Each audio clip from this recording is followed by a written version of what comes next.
Hey everyone, welcome. Today we're here to talk about the Oculus Quest.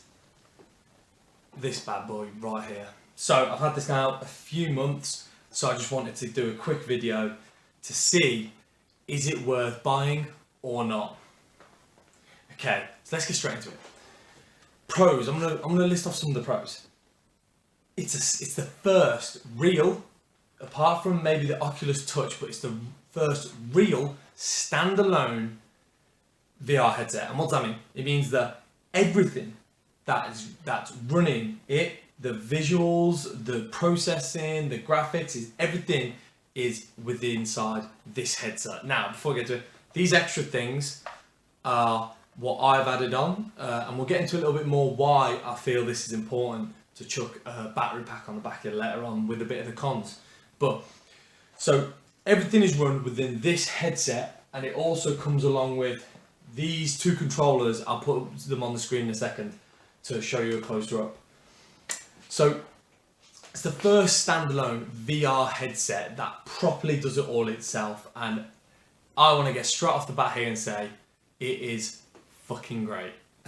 So if you want to leave now, go, but let me go into a little bit more detail. The resolution, so we're going to compare it to the Rift S. Oculus have come out with a few headsets before, often powered via a laptop or a PC, like you see the one here.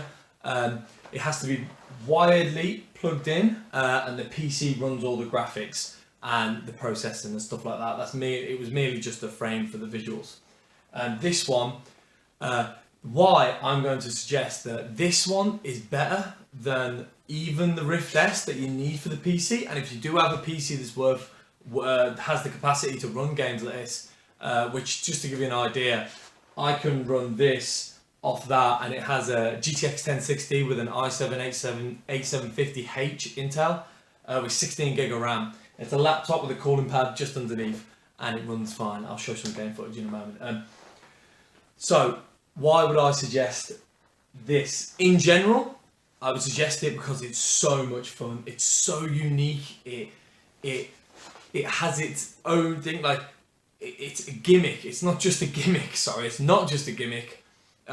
When your friends around or your family, I have honestly blown people's minds and just what they thought was really possible with this. And yes, you do get a little bit less graphics on the Quest, obviously, when it's standalone without the PC. Yes, the refresh rate isn't the same. Yes, the Hertz screen isn't the same. The fidelity doesn't quite match the same as the Rift S. But with VR, at the current state it is right now, it doesn't matter. That's the one thing I'm going to suggest, and that's why this is better than the Rift S. It doesn't matter that much. It really doesn't. The experience, and I've tried it on a high-end PC, running the max extreme settings on all, feels a bit smooth and stuff like that, but it doesn't take away at all anything from the experience. Now you're wondering, why can that link to that? Why would they ever come up with the S? Some people are annoyed about that, but so there are two ways that you can link the Oculus Quest to a PC or a game laptop. If you get one in the future, you don't need it. It has plenty of games, although not too many, which we'll come into a bit later on the cons. But it has plenty of games, plenty of experiences. So the two ways you can do it is you can either via a wire, which is the way I wouldn't suggest. You can wire, it's called Oculus Link. It's in beta at the moment, but I have tried it. I think it runs pretty smoothly. What's the con of that? You have the wire, just like the Rift S. It's a bit annoying, but here we go. Here's the reason why I think that you should get this. Because you can get rid of the wire completely. It takes a few steps. You have to go through a bit of an annoying thing. Oculus haven't made it easy, and they haven't made it easy on purpose because they don't necessarily want you doing it. It involves entering your headset into developer mode,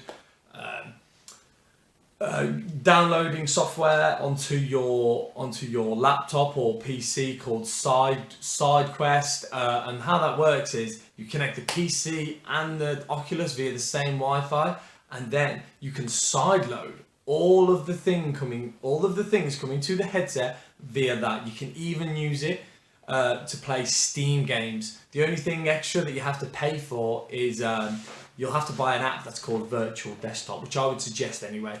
I'll bring it up on the screen in a moment. It just shows it's a way that you can use your laptop, even on your Oculus headset. It's amazing. But you can play Steam games, which I found a useful thing because Steam games are often cheaper. Often on sale more.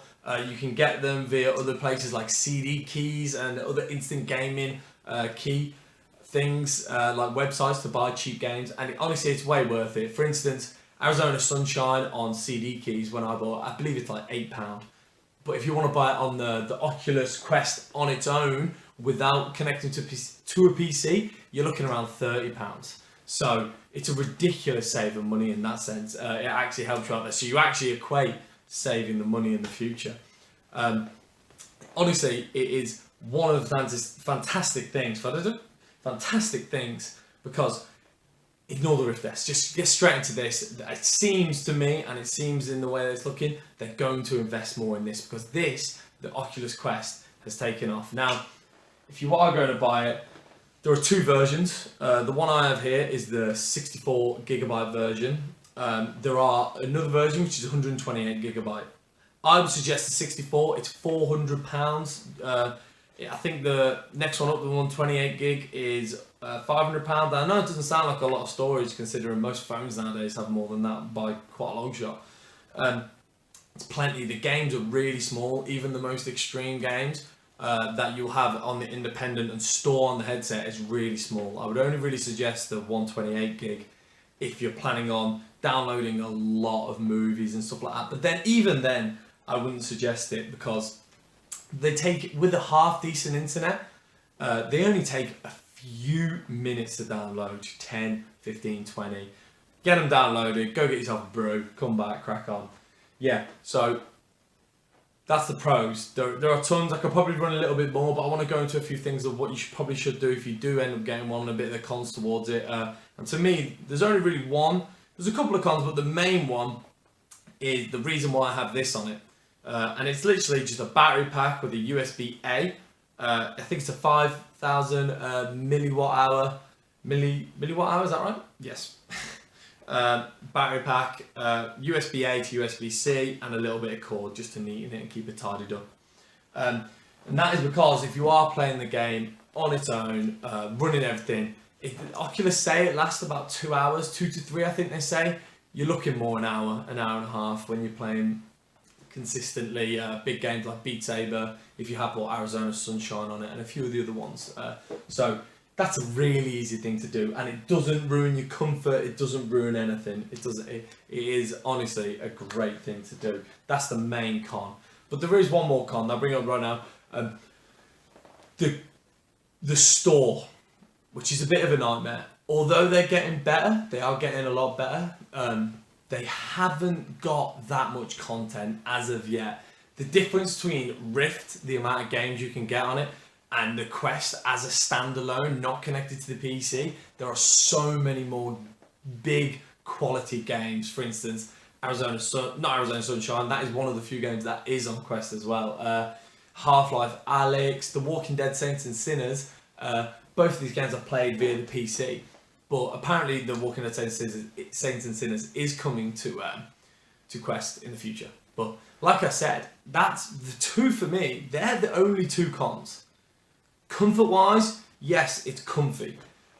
With the battery pack on, you can have multiple hours, 2, 3, 4 hour sessions with the one I've got. And trust me, you won't want it on for that much longer. Not necessarily because of the comfort, the way it fits, just being in that environment for your brain sends you a little bit, you end up a bit, woo! But, so they're the only two real cons for me. And the second one, you can have a get around if you have the PC to back it. But if you don't even need that PC. There are some great games on it. Just to summarise it all up now, the things I would suggest to buy 100% are the battery pack with a little bit of cord or some Velcro if you want to be even neater with the extensions. And there's two more things I would suggest to buy. This is the Oculus Quest carry case. And going back to a Pro again, one of the main things that's great about it is once downloaded and the apps are up to date stuff, you don't need the internet connection. If you buy this, I believe it was £25 or £30 off Amazon or off the Oculus website, are the two main places you can get it. It's a hard travel case, it will protect it really well. You can just pick this up, take it with you anywhere, as long as there's sufficient light in the room, which is easy. You can draw it out and just have great fun with your games. It's perfect for if you're traveling away, you want to take it with you. You can do it in hotel rooms, given that you have enough room to play. And a lot of them, you don't even need that much. So 100% I would suggest the travel case, the Oculus own one especially. Now there's one more thing that I would buy, and that is a pair of headphones. Now I know what you're thinking, the Oculus Quest has two jacks, one either side, so you can plug it in and stuff, and you can buy a fancy, and I have an expensive, surround sound 7.1, all these expensive surround sound headphones. These were £10. And they change it so much. They up the intensity. If you're playing games like Arizona Sunshine, how scary it is.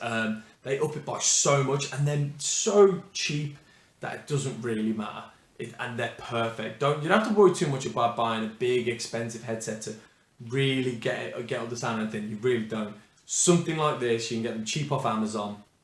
Are absolutely perfect, and they just fit in here on the travel case with a few extra batteries as you go along. Chuck them in, you can take them away on your trips away with friends, family, and it is perfect.